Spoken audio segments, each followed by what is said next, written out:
রাসূল সাল্লাল্লাহু আলাইহি সাল্লাম সব দোয়া এমনভাবে করতেন যেন আমাদের জন্য সেটা যথেষ্ট হয়ে যায়।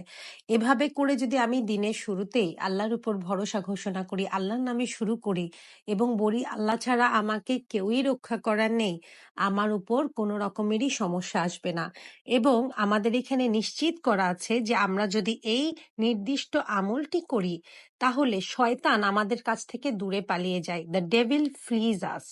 এবং রহমতের ফেরেশতারা যারা আমাদের প্রোটেকশন দেয়, আমাদের প্রোটেকশন দেওয়ার, সুরক্ষা দেওয়ার ফেরেশতারা বলে যে আজকের দিনের জন্য তোমাকে গাইড করা হলো, তোমাকে সহি পথে থাকার প্রোটেকশন দেওয়া হলো, গাইডেন্স দেওয়া হলো, দিক দেখানো হলো এবং আজকে সারা দিনের জন্য তুমি তোমার শত্রুর কাছ থেকে প্রোটেক্টেড থাকবে।